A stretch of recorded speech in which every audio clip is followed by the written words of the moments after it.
Still sitting in a truck seat that's older than your favorite pair of work boots?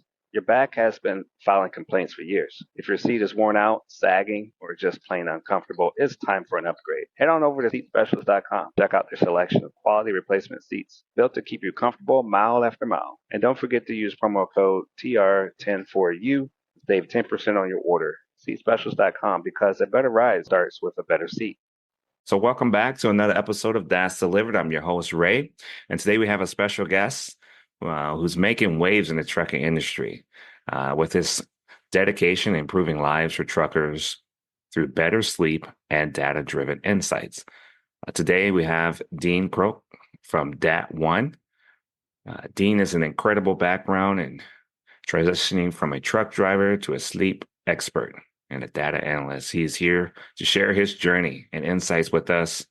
Dean, welcome to the show. Great to be with you. It's exciting. I love talking about how to make drivers' lives a little bit better. It's certainly hard out there. Yes, it is. I just wanted to dive right into it. Let's tell us about your background. Tell us about yourself and how you got into the trucking industry. Yeah, I grew up in a family business in Australia. So for the first 40 years of my life, I was in Australia driving, working, driving road trains, trucks, owning fleets, managing large fleets. Did about 3 million miles as an over-the-road driver, and but started at a very young age. By the time I was 5, I was steering the truck around the hayfield, loading hay while Dad stacked it up on the back. By 9, I was driving our 1418 Mercedes-Benz on the road at night while Dad slept. So by the time I could legally have a license, I'd already done a lot of driving. And as a young kid in the outback of Australia, that's not unusual. So over the course of my life, driven almost every big truck you could imagine, love the industry. I'm a real trucker through and through, and this sort of gets to why I moved to the States and started focusing on sleep. I lost a couple of drivers in my company in the late 90s. And I had to go to the spouse and the kids and say, "Hey, your dad, husband, is dead," and it was on my watch. And Ray, they were 100% compliant with their hours of service, but sound asleep at the wheel, and that can happen to anybody. So being compliant to unsafe regulations won't make you safer; it could make you dead. And that's my message. I'm adamant that we need a lot more flexibility in our hours of sleep. But even that aside, we need a lot more education on how to sleep, because it's not something we're taught at school. It's like it kind of happens by accident, right? And you figure it out over the course of time. And, the transition for me out of trucking was I was speaking at a conference on fatigue and transportation in 1999, and a Harvard professor was speaking after me. So it was a chance meeting. And I was talking to a audience of global sleep academics at this international conference in Perth, Australia. And I'm there talking as a multi-million mile trucker, a bit rough around the edges, and I considered myself an expert on sleep deprivation and falling asleep at the wheel because I'd done it for decades and just been fortunate enough not to hit anything.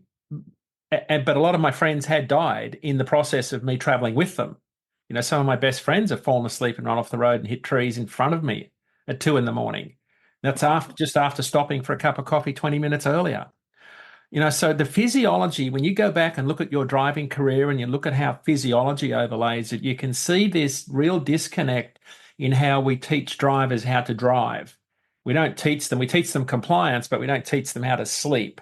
And it's going to sound strange, but it's the most important thing you need to teach drivers before you teach them anything, because without sleep, we all behave like 2-year-olds, right? And I like that. I do the same. So sleep is like sleep is like drinking water. Like you die pretty quick without it. So I moved to the States after this Harvard professor saw me speak and said, "Would you come and run my consulting business?" And long story short, we moved here 24 years ago. I started working in that field. We built some very good predictive models where I could help the scientists calibrate the models around human alertness and sleep. And we built some really good models on how to predict human sleep. So we could take an ELD data feed and I could predict sleep on that, or we figured out a way to predict when the human brain could sleep given that work pattern, because sleep is really easy to predict. Like it's the rising and setting of the sun that sets your sleep-wake cycle. So there's ways to figure out this really easily.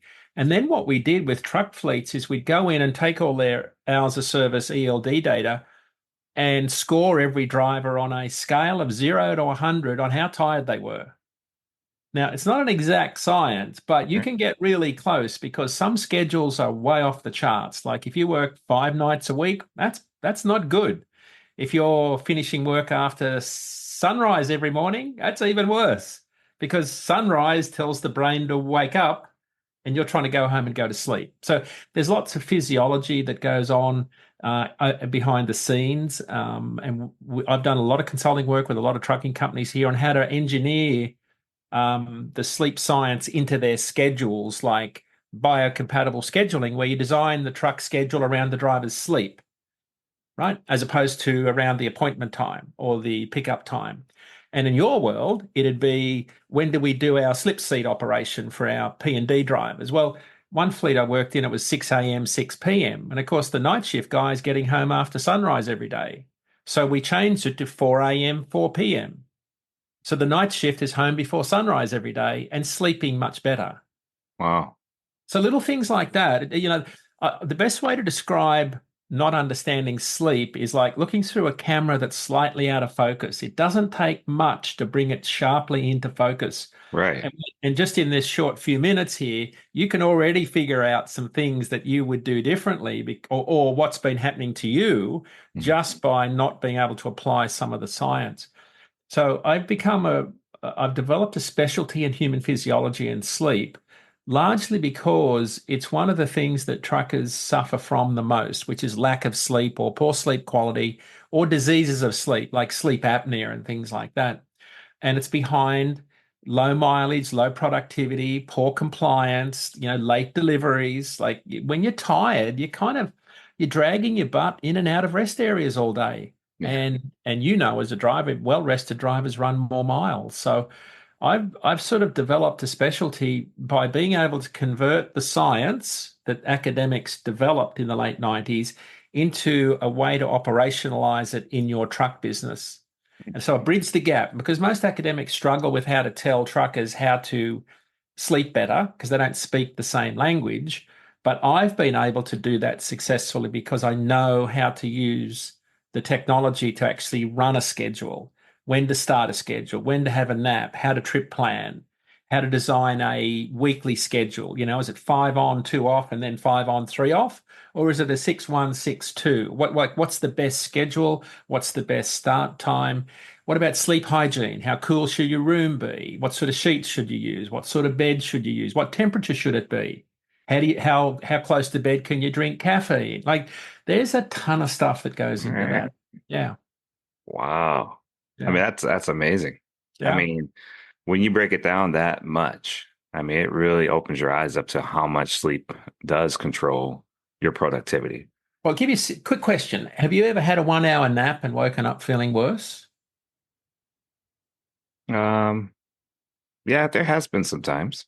Yeah. Yeah. So, but if you let it go an hour and a half, you'd have been wide awake, right? So napping, we sleep in cycles of an hour and a half. I don't know if you noticed, but during the Yeah. night, you wake up every hour and a half, then you drift Yeah. off to sleep again. Yeah. So it's called an ultradian cycle. You sleep in blocks of an hour and a half. So your brain goes light sleep, light sleep, dream.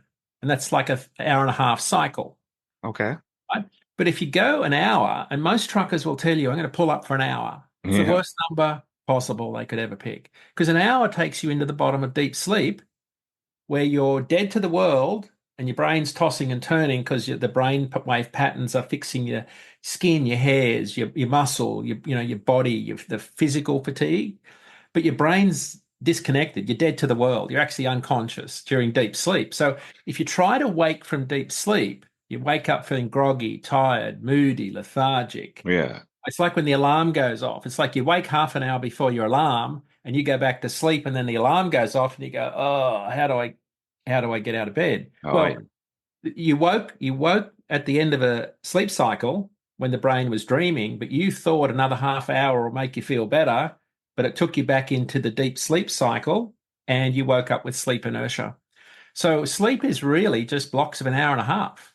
So you don't nap in an Wow. hour block. You do an hour and a half, 3, 4.5, 6, 7.5, 9. So sleep is always in blocks of an hour and a half because that's how the brain works. So that's why you get better quality sleep from less hours. Right. Now, So is that hour and a half include, because no one really is like a light switch. So does that right. include the part where you start to get No, sleepy and go so into great that question. sleep state? Great question. So the average for most people, well-rested people, is about 20 minutes. It's called sleep latency. But most people, most tired truckers, it's like almost instant. So allow yourself 10 minutes, say. So if you wanted 4 sleep cycles or 6 hours, it'd be you set your alarm for 6 hours and 10 minutes. Ah, And then after 6 hours and 10 minutes, you'll find you'd automatically be waking before the alarm huh. anyway. So now the average is an hour and a half. I'm an hour and 24 minutes. Some Oh, people are an hour and 35 minutes. So how'd you'll you, figure, yeah. how'd you get that? The hour and Just by 24. every morning, I'd write down when I'd wake, and I'd go back and divide it by, a whole number, and I Yeah. came up with this is about 120, hour 24 So is you my logged sleep it. cycle. You got to Yeah. log each day. For Yeah. how long? Like a Oh, I week or just did so? it for a few weeks. Yeah. But you could buy an app on a phone or a wristwatch, app, like an iWatch that's got the app in it. All of these apps you can put near your bed that can approximate your sleep cycles.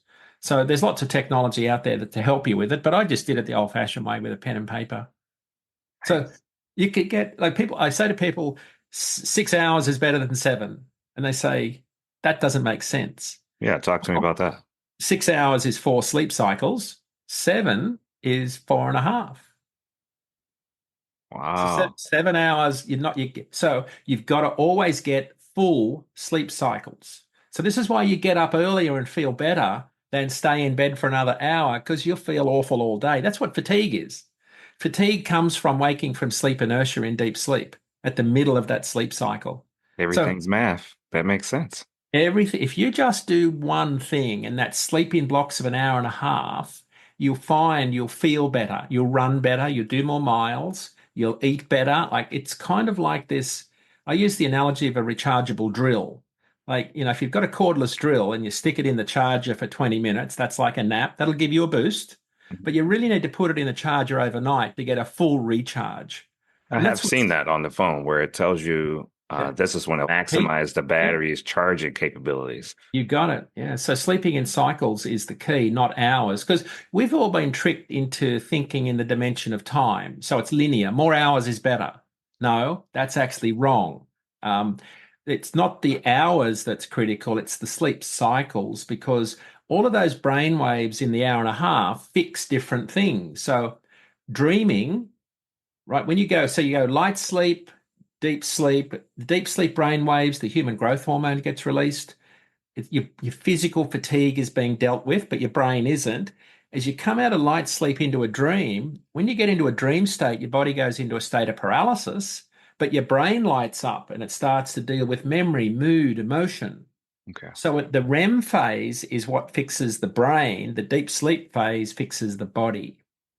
And the quality comes from all of those brainwave patterns in an hour and a half. And if you put 4 or 5 cycles together, you get the quality, right? Not the quantity. It's the quality that comes from complete sleep cycles. So again, hour and a half, 3, 4.5, 6, 7.5.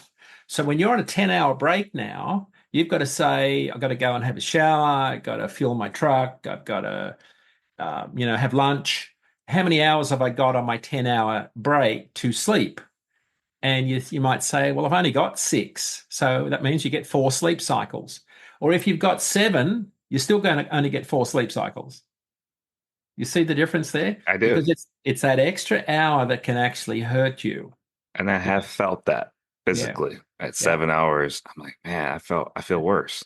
And So then I here's, tell people, yeah, hey, I get 6 and I feel great. there you And they're go. like, that makes no sense Doesn't, because you're yeah. supposed to get 8. I'm like, yeah, I Well, know, but hey, I've been running pretty good on 6 hours. And of course, you don't see, want to advertise that too much because yeah. that sounds like you're not getting your good reset Well, 6 is actually perfect. Six plus naps is about the best scenario you could hope for.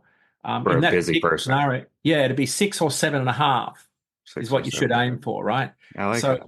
so it's setting your alarm. There's actually a bit of an art to setting your alarm. I run classes on how to set your alarm clock around multiples of an hour and a half. But I tell people, if you're already You said waking you before, have a class on how yeah, to set your alarm, right? yeah, I'm trying to take because all this in. This is amazing. yeah, because if you've woken before your alarm, you're already waking at the end of a sleep cycle. Yeah, I usually used to Yeah. do that a lot. Yeah, so Oh, that's when you should get up. So we all set our alarm clock pretty much the wrong time because we think it's about the hours, not the quantity, not the quality. And the quality comes from the hour and a half cycles. And that's where if you do it on 7 hours, you'll feel worse. But if you set it for 7.5 hours, you'd feel much better. and I've Because talked to people that said I wake up and I keep looking at the clock, and then you start doing the math, yeah, thinking, yeah, did I get enough sleep? So that's them between those cycles, yeah. wondering if I got enough. And that makes it even worse because the psychology of that makes them more stressed about Yeah. because they think, oh, I didn't get enough hours when in fact they actually got 4 really good quality sleep cycles. So you sabotage yourself. Absolutely. Wow. Absolutely. So you can see how I could fill an hour and a half sleep class on this subject. And I've done about 700 workshops for all the truckload carriers in the country, most of the large ones, some of the small ones. And to a driver, it's a life-changing experience because they suddenly realize A, what they've been doing and why it works, or B, what they need to change to feel better. Right? Wow. Because lack of sleep's going to drive weight gain, hypertension, high blood pressure, heart attacks, strokes, obstructive sleep apnea. One of the other reasons I do this is my dad died of his second heart attack because he had undiagnosed sleep apnea all of his life as a trucker. Well, yeah, that's where I'm at right now. Right. But yeah, I just went on high blood Yeah. pressure medicine. I can't figure out why. Yeah. They just put you on the medicine. It's almost like taking a pill for a Yeah. fever Yeah. and not knowing what caused it. And just I'm gonna just keep taking that pill for a fever the rest of my life. And you Yeah. kind of, man, that doesn't make any Yeah. sense. They're like, well, exercise, exercise. Yeah, well, I'm too tired to exercise. So this is interesting. If you get the sleep, Okay. if you get the sleep quality right, that will drive that decision-making process. Because if you're constantly tired, you don't make the right decisions.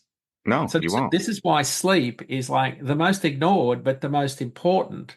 Right. So Well, you some people say, well, I'll go out and get a really nice mattress, spend a lot no, of money on that, no, and you're still tired and no, you're no. frustrated because you spent all that money on the mattress. Right. So it's about the sleep quality. And so I have sleep apnea, right?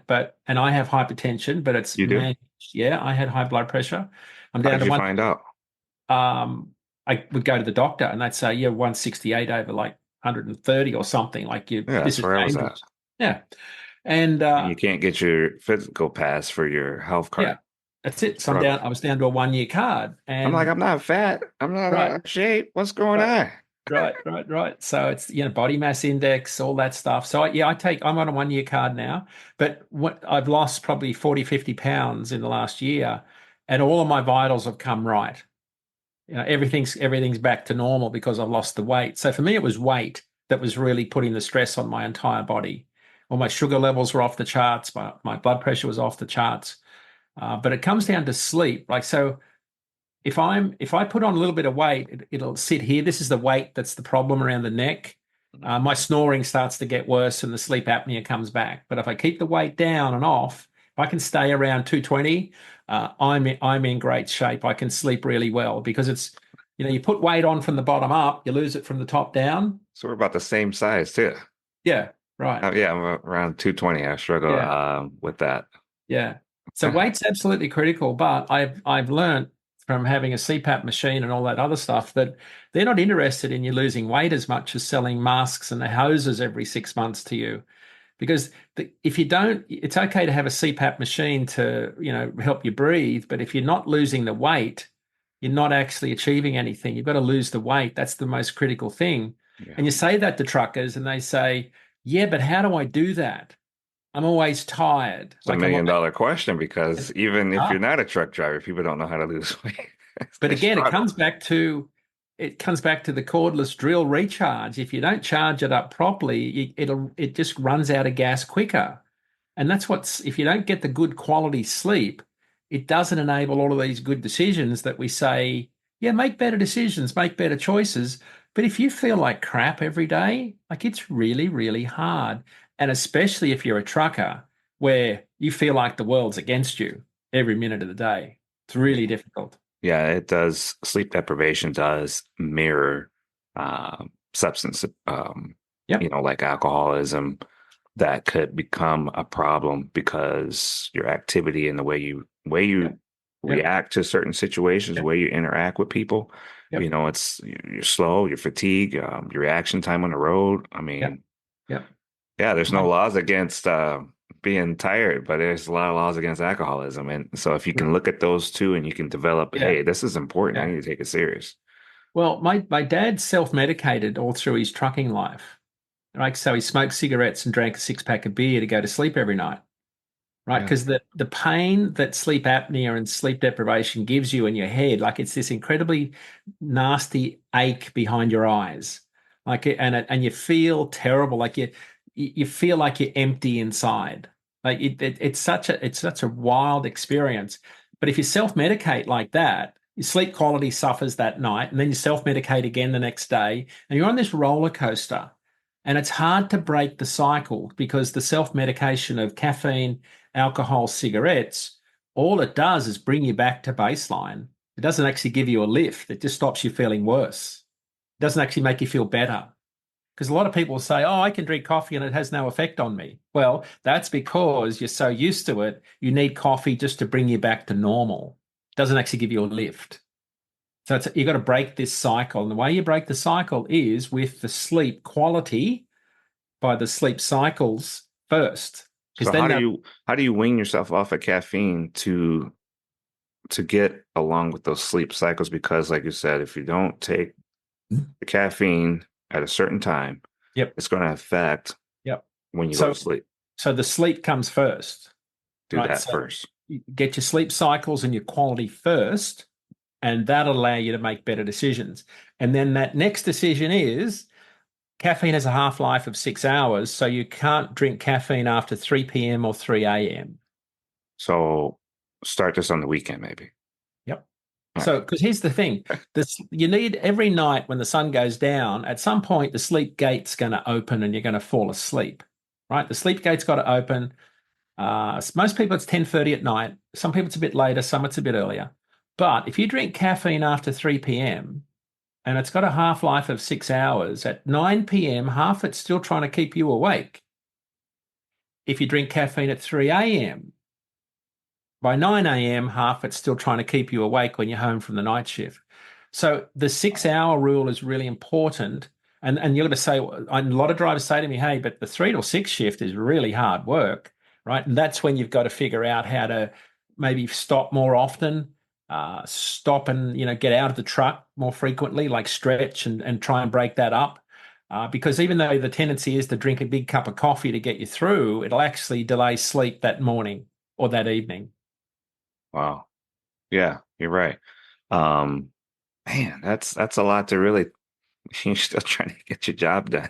Yeah. Yeah. Well, it's a lot to take in, but one good night's sleep, you can get all the feedback you need to keep going. This is Okay. not like trying to change your driving behavior that takes months. You just need one good night's sleep to say, wow, sleep cycles actually work. I feel better. And it's okay to get up earlier. So what Right. about medication? There's a lot of drugs that can help melatonin. Yeah. Necessarily, they don't say it's a drug if you get it in its closest, purest Yeah. form, Yeah. without a lot of additives. People use that in a low milligram, Yeah. or some people do get help from a doctor with Yeah. prescription drugs. I know a So popular one is like trazodone and stuff. Yeah, so Uh, long term, the answer is no, because they're going to have a diminishing effect long term, right? Because you're just masking the underlying problem. Melatonin is probably the most commonly thing used. We tend to overdose on it. And by overdose, I mean you only need about half a milligram. We buying them in 5 and 6 milligram tablets.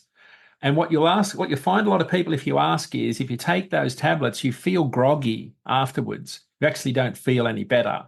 right. Right now, so here's the thing: melatonin is suppressed by sunlight, right? So the pineal gland stops producing melatonin at sunup and it starts producing it at sundown, right? So melatonin is relatively ineffective if you're taking it at night because the brain's already producing it. Gotcha. Right. So it's melatonin really works if I'm flying to London and I get there in midday and I want to go to sleep, right? That's when it would help. But if you're taking 5 or 6 milligram and you're taking 2 tablets at 10 o'clock at night, that's just going to make you feel worse. Now, for a lot of people, though, the psychology of taking something to fall asleep is actually fairly powerful, right? Like they say to themselves, oh, I need to take this tablet to fall asleep, because that's their self-talk feedback loop, Yeah. right? And you got to break that. So that's the psychology of sleep. Right. Because most people are going to say to me, oh, I've got problems sleeping. No, stop right there. No, you don't have a problem sleeping. You have a problem thinking about how you sleep. Like, so if you get the cycles right and think about it and don't stress about it, because being awake during the night is normal, and just drift off back into another sleep cycle, suddenly you take all the stress out of this whole sleep thing. Now, it takes a bit of practice, but it works. What about people that their mind races? Some people have really good, cognitive mind thoughts that just start racing at night Yep. or during or anytime they start to go to sleep, disquieting thoughts. Yeah. Um, Yep. that seems to be something that's psychological mixed in with the sleep issues. Yep, absolutely. Yeah, you have a lot of the symptoms of psychosis when you're sleep deprived over a long period of time. So yeah, it can affect your brain. But what I just say to people that have got insomnia is this is the sleep therapy part of it, right? Not the sleep science, like the physiology. This is how you think about it. So there are people to help talk about, the behavioral aspects of sleep. What I do is I just sort of practice this concept of, like, you've got a big caterpillar sign there in the background. I'm a caterpillar guy, and I just say to myself, okay, I'm just gonna turn the caterpillar down to 500 RPM, and I'm just gonna let it idle. Like, because the racing mind is like, you're 2200 RPM in top gear, and you're trying to go to sleep. So I visualize slowing the truck down and slowing the engine down and letting it idle. So you got to visualize that. The other stuff is, you're not going to solve the world's problems in those 10 minutes before sleep, necessarily. Some people write lists of all of the stuff that's bothering them, and then they go to sleep and say, I'll get to this in the morning. I would say if someone's got, a really big problem with insomnia and thinking about sleep, there are behavioral therapists to talk to that are sleep specialists to help you think about sleep, as opposed to the science of sleep, which was what we've talked about so far. So you can't mix those two. Not really, no. But they help each other. Yeah, oh, absolutely. Okay. And that's what probably people are so afraid to ask for help at those times, because they're like, well, this is just mind over matter. I can get stronger mentally and force myself to go to sleep. However, they really actually should seek assistance in that particular situation. Wow. And I know that from talking to a lot of drivers, just by sleeping in blocks of an hour and a half, their whole world changes. Because suddenly you get a good night's sleep and you don't have this fog in your brain all day that waking in the middle of a sleep cycle gives you. Yeah, because even 2 nights ago on the weekend, I didn't take anything to help me sleep, and I did 3 hours. But when I got up, I woke, my eyes woke. I'm like, man, I feel pretty good. But then again, I started sabotaging stuff. So I only got 3 hours. Yeah, but right. I say, hey, that's better than anything. Right. But so then what you should sleep do cycle is though. That's it. Those like I didn't know that was the thing. I got 2 increments of what my body was looking for at that time. I mean, I probably could get more, but and then you should just think about, well, when can I grab another couple of? So if you're a day shift driver, sleep is most likely going to be in 2 blocks.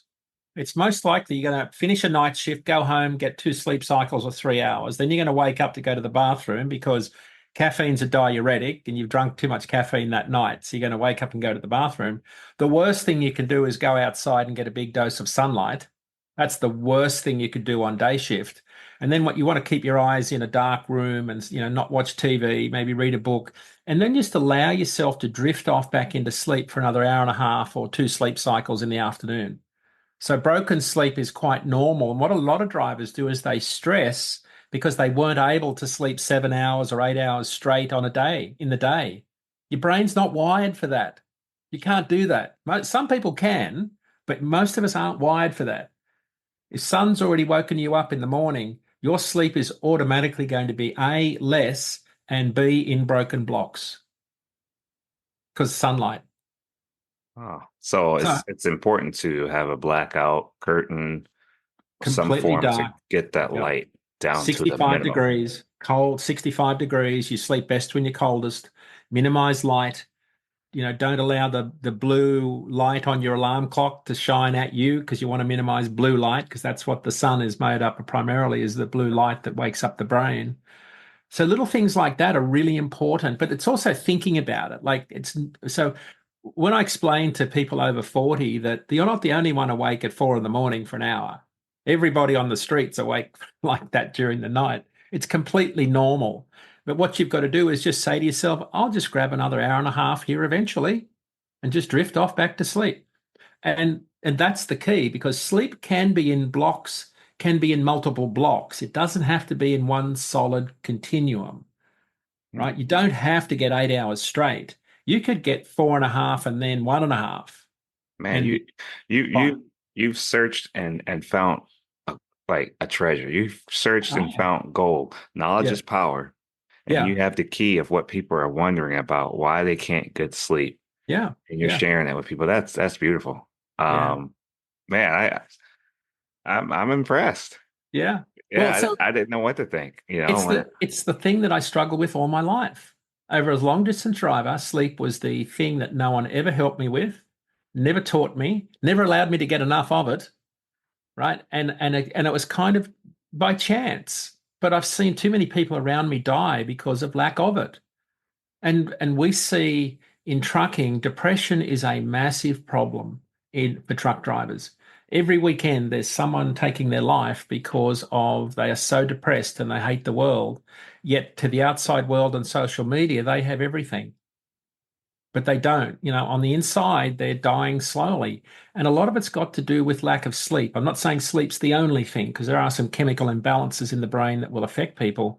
But I know for the most part, having watched my father die slowly from it, depression is absolutely related to lack of sleep in so many ways. Because if you get good quality sleep, think about your teenagers, right? I don't know if you have teenage kids, but my teenagers were horrible when they hit puberty. Like they became these wild people that I thought, whoa, what are we doing wrong as parents? Well, yeah, turns I out was just thinking about that this morning. I'm looking at my daughter's picture right now.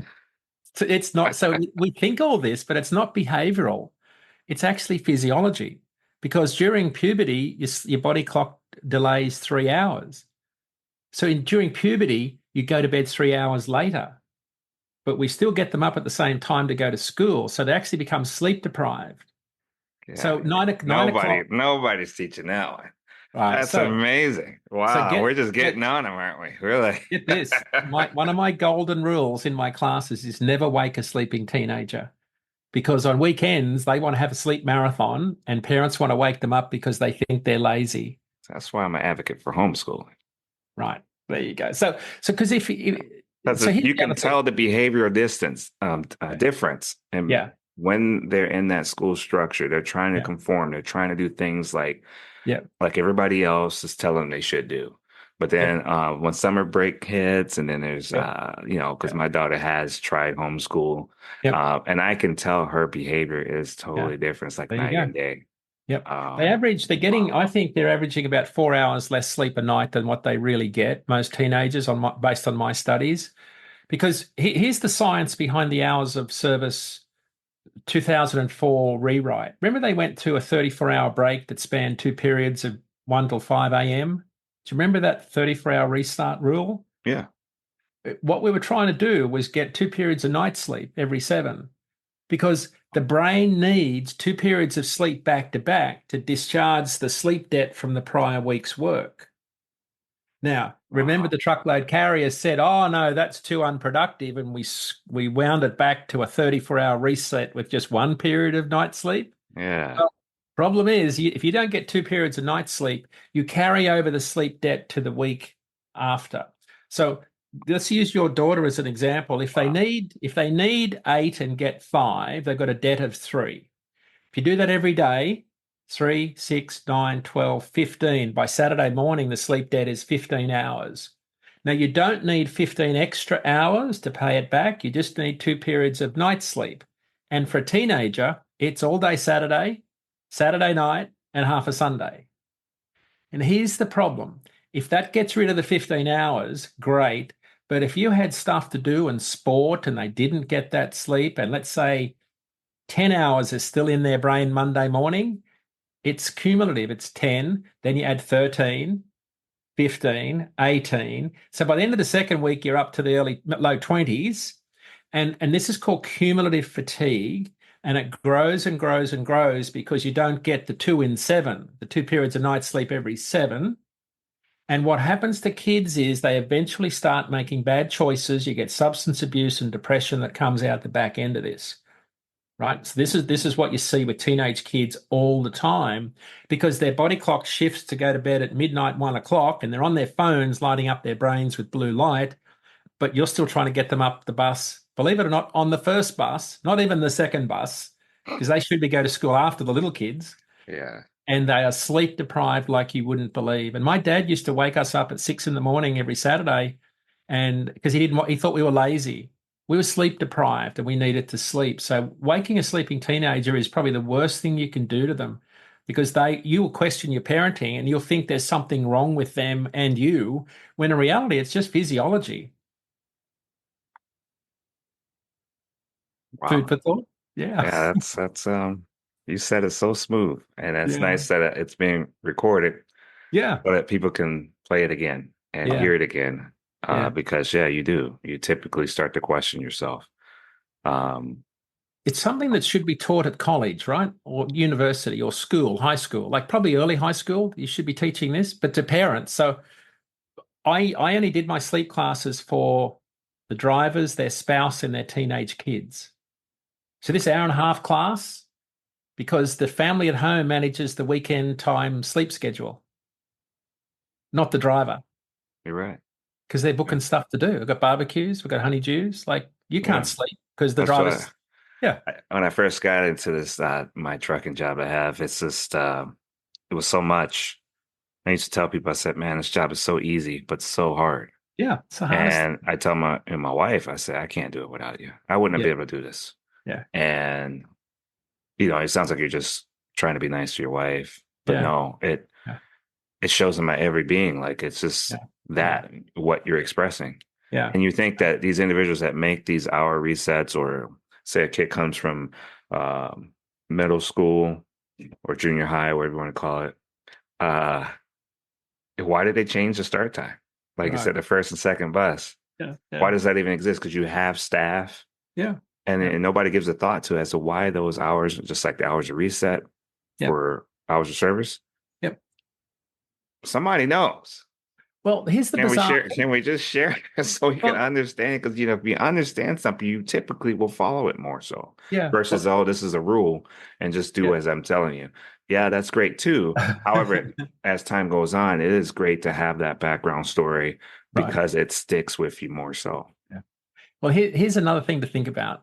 The people in Washington designing our regulations work 8 hours a day, yet they're telling truckers to be safe on 70% more hours a day.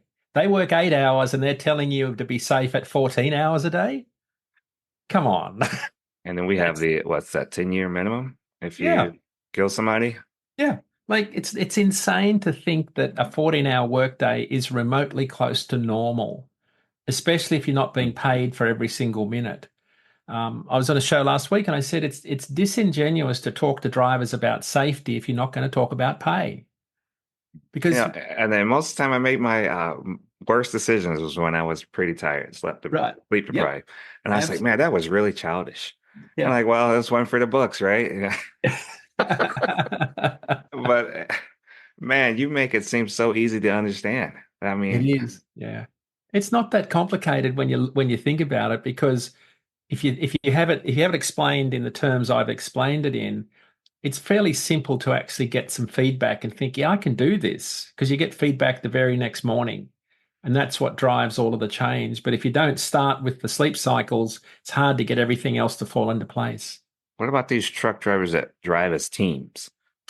Really good question. So I design biocompatible schedules for teams at truckload carriers where you design the schedule around the sleep personality. So you don't want to put two night owls in the same truck because they both want to drive till 3 in the morning.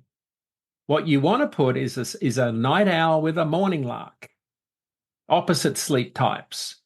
How do they determine that? They So there's just a say, well, I'm quiz. always a night driver, or what's the No, indicator other than they're just saying you that? can ask the question, what's your Okay. preferred sleep pattern? And then put everybody on opposite patterns, pair people based on opposite sleep patterns. Because the mistake fleets make is they'll base you on music, smoking, yes, no, home, domicile, location. Like, so that they'll try and pair people on the things that don't matter as much as when do you prefer to sleep? Because as a team driver, right? You've got one eye open thinking, is this guy awake? Like, and you're not sleeping.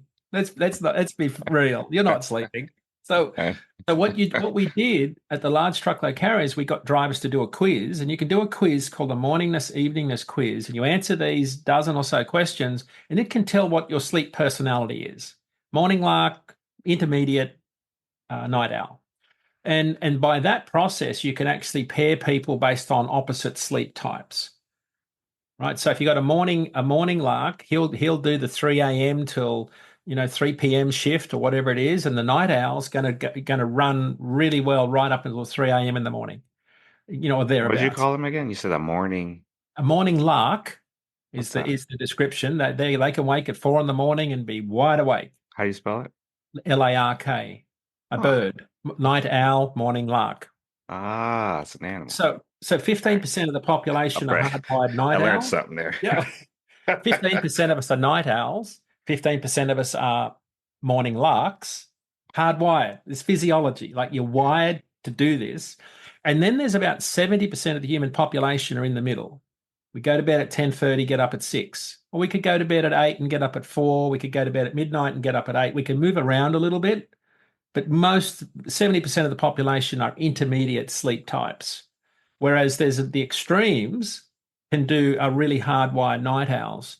So because a lot of people go through night owl behavior during their teenage years and school, and 15% of them never lose it, right? They become night owls all their life. And Is for that them, bad? Is that well, it let's is see. if work starts at 7 in the morning every day, because they want to sleep in till 11.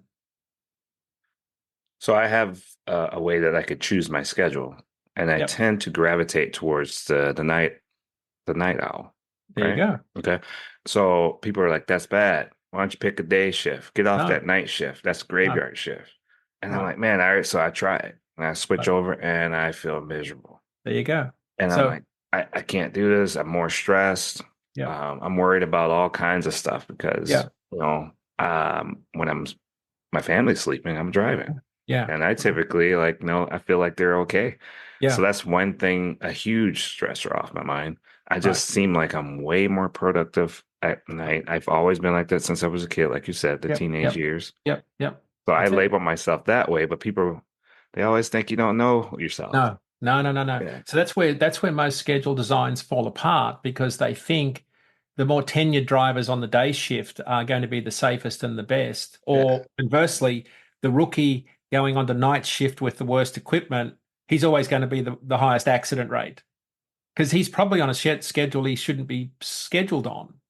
So this whole idea of seniority is kind of back to front when you think about are you on the right or wrong sleep schedule? And this is why, and you've seen it, this is why guys that are in their 50s, early 60s, never had an accident, suddenly they have a massive wreck. This is what happens, right? Tell me more about that. You see it over and over and over again because eventually it catches up with them. Oh, Age catches up with them. Their sleep quality catches up with them. Their yeah. sleep changes. The schedule is suddenly not right. Their body's aging. Like as you get older, like I'm in my 60s, you get older and sleep becomes really fragmented and you get less of it. Why? Like What's that because all about? That's you when we get need it yeah, I know. So that's why you've got to work harder at sleep quality as you get older. But we don't.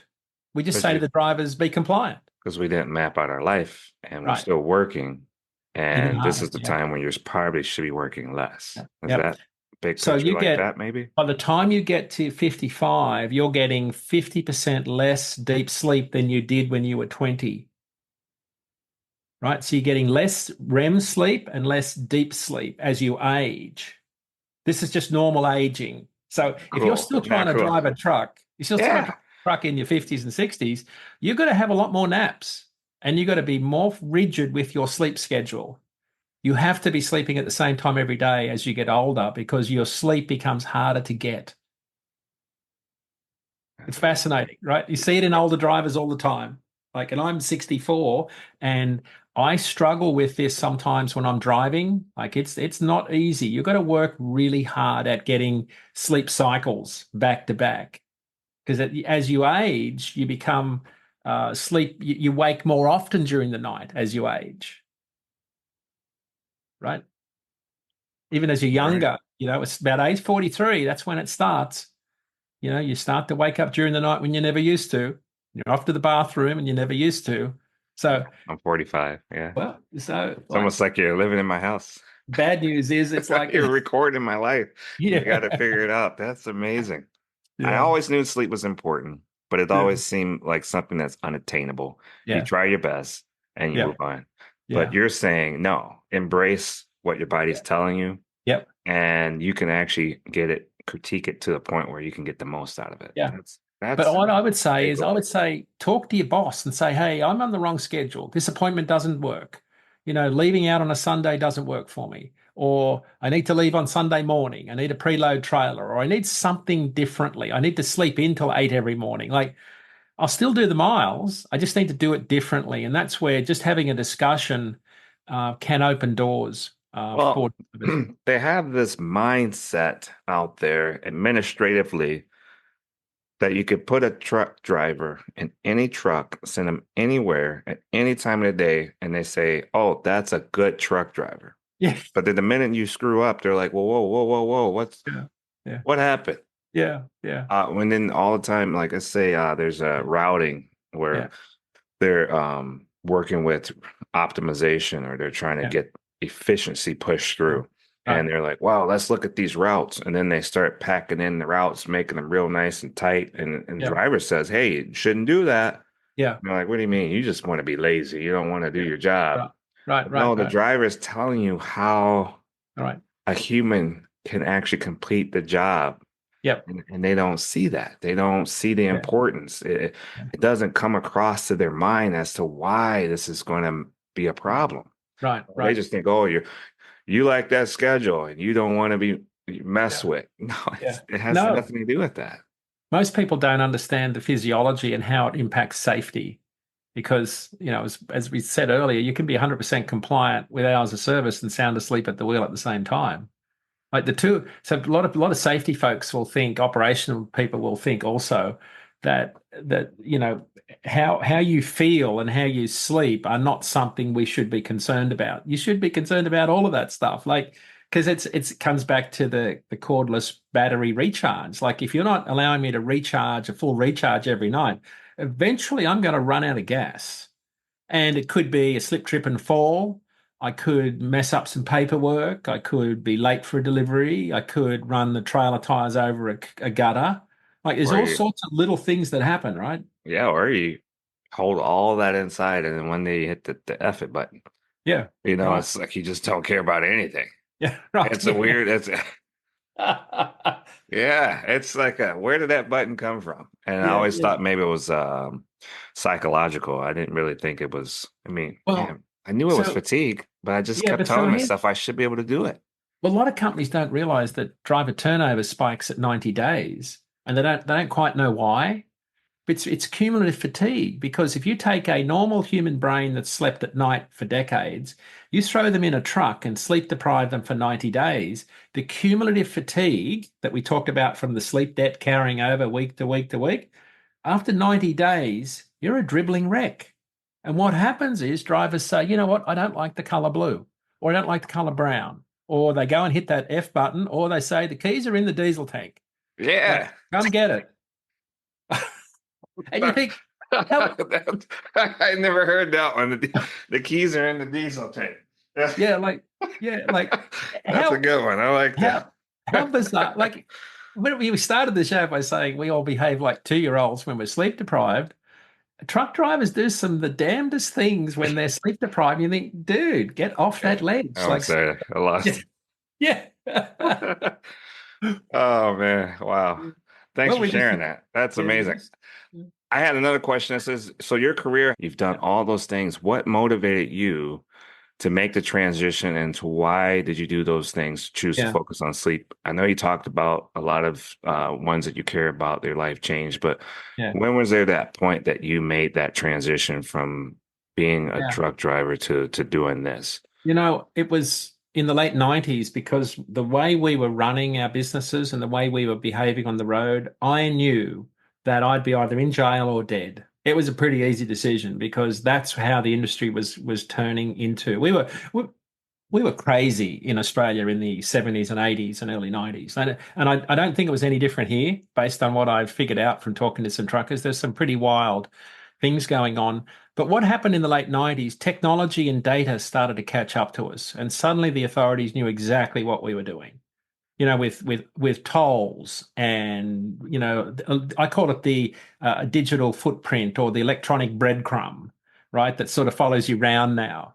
But for the most part, we were running paper logs. We kind of did what we want. There was, you could run heavy, fast. No one really cared because you never had wrecks. Like, well, some did, but Yeah. so it was kind of wild. And in Australia, they started to bring in some regulations where they designed fatigue as part of the Workplace Health and Safety Act. So it wasn't part of the Motor Traffic Act and the logbooks, right? It was actually part of how a company ran their business.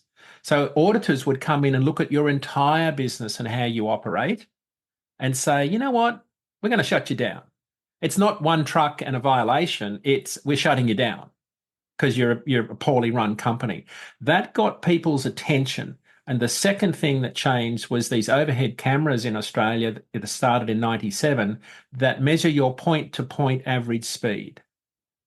So Wow. no longer do you have a police car, a smoky bear hiding in the bushes, right? They're measuring your time between cameras that are a few hundred miles apart, Yeah. and they're measuring your hours of service at the same time. So, so what happened was suddenly the game's up.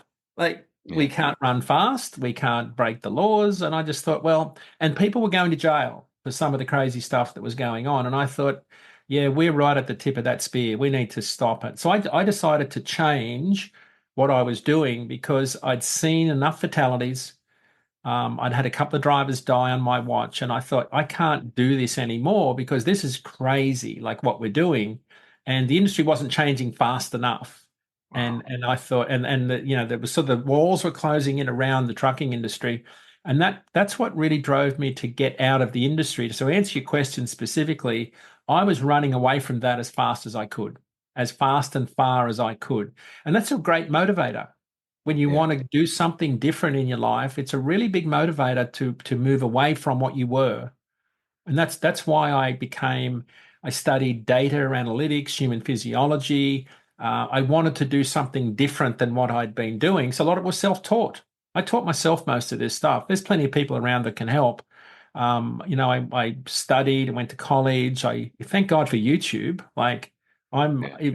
even if I have to fix my truck today, I just go on and YouTube 6NZ Caterpillar alternator change. And there's some guy teaching me how to do it. So there's Wow. no excuse for not knowing stuff these days because Yeah. there's so much information out there and people willing to help. But I studied a lot. I read a lot, studied a lot, asked a lot of stupid questions. Why'd you Um, find time to do that? just found the time, made the time, You made the time. made the time. Yeah, no excuses. Two Like, cycles. yeah, sleep cycles. Figure out how to sleep. It's actually really important because once I figured that out, I thought, oh, actually, I could do more work with less time in bed because the Wow. quality's better, not the quantity. That's amazing. Yeah. You really got my mind working there. So I heard about the Grumpy Pete, Yep. the show, trucks you've driven, um, which is quite the following on social media. Yeah. Did the Grumpy Pete come about? And was it something? How did that play a role in the sleep or for your Yeah. life? So initially, I wanted to write children's books about sleep, and I thought I'll write the book about a truck driver's life. And at the time, I just bought my Peterbilt and was customizing it. My boys said one day, Dad, it's a grumpy looking Peterbilt. And I thought, that could be the name of my book called The Adventures of the Grumpy Pete, which is this cartoony looking Peterbilt that gets into all this sort of mischief around the country. But at the heart of it, it's about scheduling, sleep deprivation, what truckers do, like to educate the community about what a trucker does, a day in the life of a trucker. But to educate the parent as much as the kid, right? So it's entertaining for the child, but for the parent reading it was a way for me to educate them on the trucking industry and sleep as sort of a byproduct of that. So the name of the truck came about through my desire to write children's books, which I haven't published yet, but that's put on my list of things to do. So it's a 379 Peterbilt with a 359 dash in it, real old school looking truck. It came out of the Werner Enterprises fleet back in the day in the early 2000s when they were giving good trucks to their million-mile drivers. And they gave out some big old black Peterbilts to their gun drivers back then, and I purchased one as soon as it came up for sale. I always wanted a pre-emission Caterpillar, and my uncle had a 359 Peterbilt in Australia that I used to go with, and it's got the Corvette dash and the twin sticks. So as soon as it was always my dream, and so when I got the 379, I took it to the Chrome Shop Mafia in Joplin, Missouri, and had them put a 359 dash in it. Well, it took 3 months, and it's one of the best things I ever did. I absolutely love it. I love, going around to truck shows on weekends and doing community work, Make-A-Wish Foundation work, fundraising events. So now it's just for fun. Like I don't haul freight anymore. I don't need to do that, but now it's just for fun. But it goes back to when I was 5. I just love trucks from the day that I knew there was, what the smell of that vehicle was outside of my yard as a little kid. Like, and as this big old diesel belching truck that Dad was driving, it's never went away. It's just been a passion ever since I was a little boy. Wow, man, you make me want to follow you. I wish I could do some of the same stuff, man. That's Yeah. what a cool way to live, But people doing look at something that you and love. say, you must be lucky. It took 37 years to get my Peterbilt. Oh yeah, 37 years of thinking about right. what you do. Yeah, because when you drive a truck long distance, you're always thinking about what would I do if I had the time and money one day? What would be my dream truck? Well, at least I did, right? Oh, I'm kind of mad like that's that. where I'm at. Yeah. Yeah, right. 37 years it took. So, Wow. but if you keep at it, yeah, good things will happen. You've conducted over 500 sleep classes for truckers Mhm. and led groundbreaking study for 3,000 participants. Yep. I mean, So how did you even come about hitting those numbers? I mean, that's a yeah, lot of 3,000 participants. this was all the drivers at one truckload carrier, and we Okay. put them through. We put every driver through the sleep class, and we broke them into 2 groups. One was a group that was just taught. Sorry, not we put half the drivers through the sleep class, as well as being taught how to use the Qualcomm in cab and be compliant. Okay. So they did compliance and sleep, how to sleep within the confines of the hours of service. And the other group, the control group, were just taught about compliance. So we had half the company running on e-logs and just being compliant. The other half knew all about the stuff we've just been talking about. How to get better quality sleep on a 10-hour block, how to sleep in cycles, how to nap, when to nap, right? Yeah. So at the end of 6 months, my group had 1 rollover.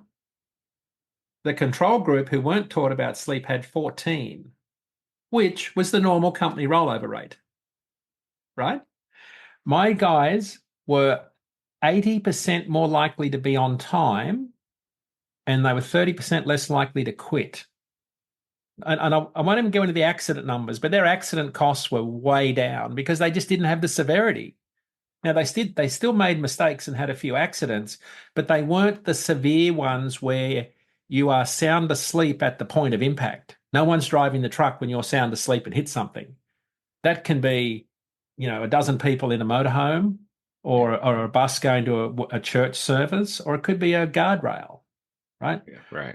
So the accident, so yeah, so it was very effective in terms of, and that study's been repeated across a number of companies. That's fairly standard results, because if you can teach drivers how to sleep within the confines of the hours of service, suddenly that 10-hour break or 12 hours off at home becomes a very different scenario, because now you're talking to your wife about an hour and a half nap at 2:30 on Saturday instead of the barbecue, and you're talking about how to get 6 hours sleep, or you're talking about dark curtains and why we need the temperature at 65 degrees, and why I can't go to that barbecue on Sunday. right? I like how So you keep saying the barbecue. yeah, I know what's going on. I know what's going on in summer. Oh man, that's pretty good. So man, that's a really cool study with great results, man. I mean, the study showed that truckers who underwent the sleep training had significant and fewer accidents. That's Yeah. amazing. But here's the other one. They ran 10% more miles per week, the sleep class guys, which Wow, they're more productive. well-rested truckers run more miles. And all it was one less rest area a day. 60 more miles a day was what they ran. And that's just because you're not as tired, you're not dragging your sorry butt in and out of every rest area, which Wow. is what happens when you're sleep deprived. You're always pulling up because you want to grab something to eat or you just can't go another mile. So that's the difference. It's about 60 miles a day more. Wow. So I'm sure our listeners are eager to hear some practical tips. What strategies would you start with first Yep. to improve your sleep quality? Start work at the same time every day. That's the number one rule. Because if you start work at the same time every day, you lock in your sleep pattern. And we have an inbuilt drive for anchor sleep which is sleep at the same time, same place every day. That's an inbuilt subconscious drive that's going on in your brain right now. And if you have the same start time, you lock in the anchor time. Because the worst thing you can do is have an inconsistent start time. That's like flying multiple time zones every day and thinking you can just sleep normally. You can't. It's not how your brain's wired. You're wired to sleep at the same time, same place every day because it's driven by the sunrise. So sunrise sets the timing of your sleep, right? So you've got to lock in your start time. The second thing is learn to sleep in cycles of an hour and a half, right? Minimum of 6 hours every 24. Substitute it with naps. Get 2 periods of night sleep every 7 is absolutely critical.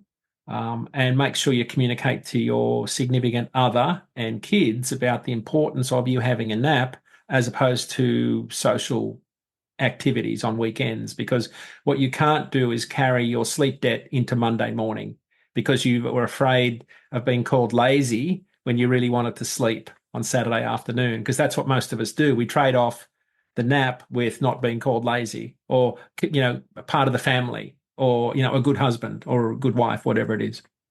Wow. Yeah. That's amazing. So the DAT one, how are you associated with that? Did I get that wrong? No, you're right. Yeah. Okay. Yeah. Tell us a little bit about DAT1. that. Yeah, DAT1 is our platform where we have, I work on the data analytics side of the business where I crunch all the data every week and write a weekly report that publishes Tuesday evenings. I've just recorded our DAT IQ show, we push it out 10 at 10 a.m. every Tuesday on YouTube.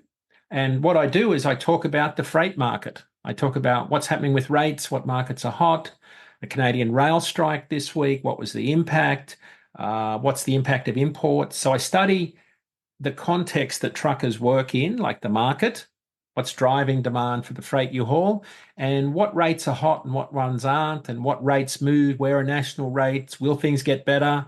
Are we there yet? Common question. The answer is no. We're still in a really bad freight market. It's been going for 28 months and it'll be flat for the rest of the year in the truckload freight market. So I spend most of my day studying the freight market. In addition to this, sometimes I go out and do sleep classes for customers who ask, do a lot of workshops for different companies, mostly carriers on our DAT side of our business. So yeah, DAT1 is the name of our app also that drivers have, where there's the load board and all the truck stops. And there's even an operating cost page where you can put in your operating costs to figure out if the rate that a broker's offering is actually, a profitable load. So we're trying to educate carriers on, mental health and physical health and financial health also across the DAT1 platform. Man, you got a cape on your back. You're doing it. I mean, you're doing it all. That's amazing. I Yeah. mean, so that one combines 15 different trucking apps Yep. into one comprehensive tool. How does it do that? Well, we had a lot of what we call legacy products where over time we developed all of these individual applications. And DAT1 sort of said, let's wrap them all up into one app on a phone. So you can see where the way stations are, where the rest areas are, where the fuel stops are, where the wash bays are, where the loads are, like where a broker's looking for trucks. So you can look at everything on one app. It's just a combination of apps. You can look at what's the rate on a lane, and a lot of us work on phones. It's not the best way to do it, to be honest, because you don't have a lot of real estate. It's a 6x3 screen. You miss a lot.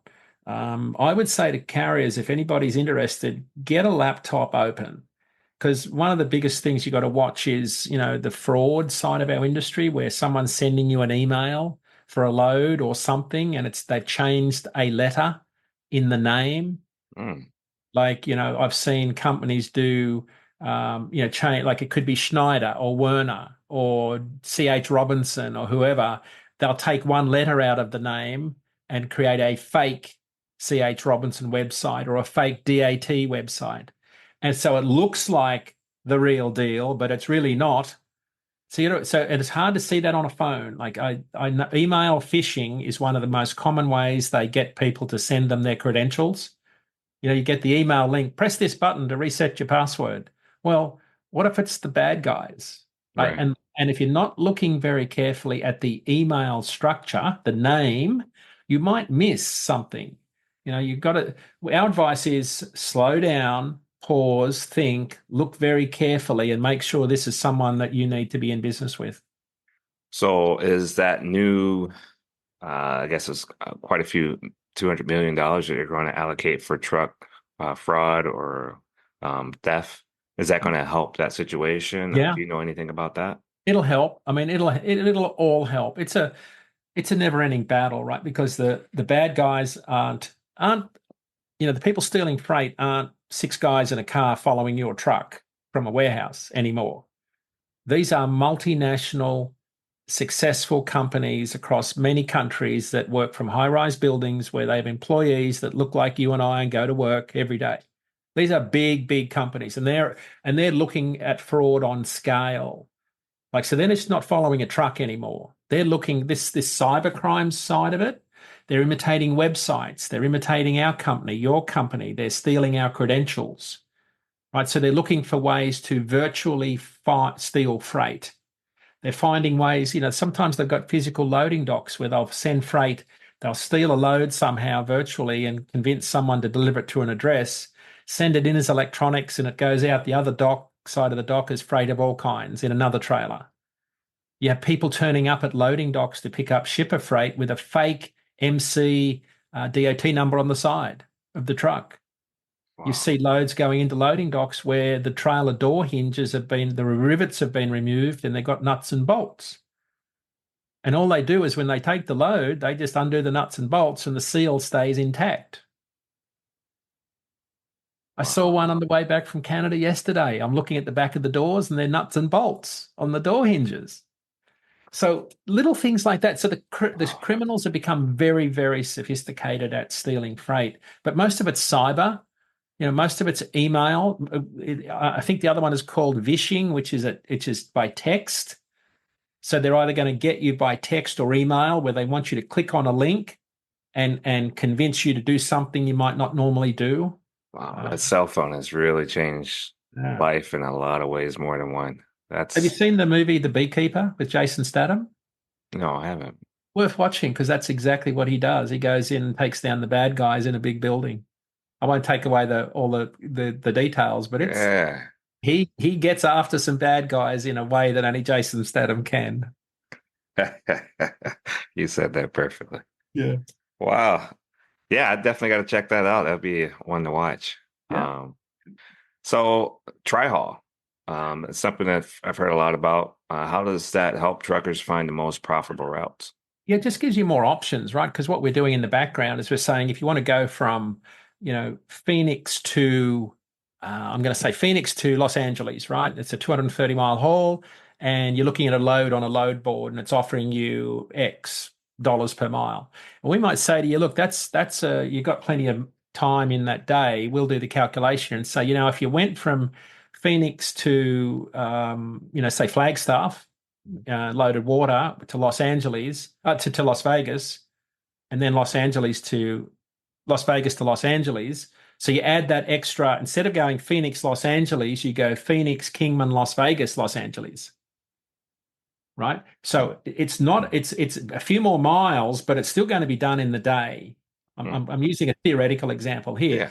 Tri-haul is where we would say to you, if you want to go to Los Angeles, how about this load out of Kingman and then this load out of Las Vegas?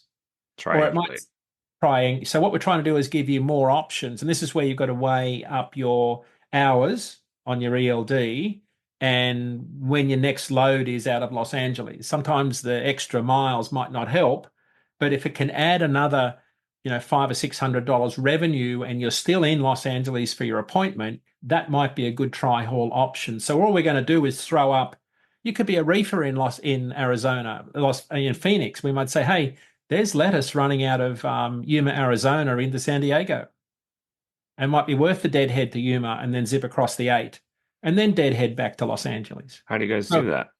Is that that's a thing? Yeah, that happens in winter. Or that's something that's done through the app? That's what tri-haul is. Tri-haul's on the computer, on the laptop. That's going to throw up your options. Yeah, that's going to. I guess how do you get notified that there's something? So you got to click over because I can't see the platform. I guess you've got to search over to another. Oh, you search for it. Yeah.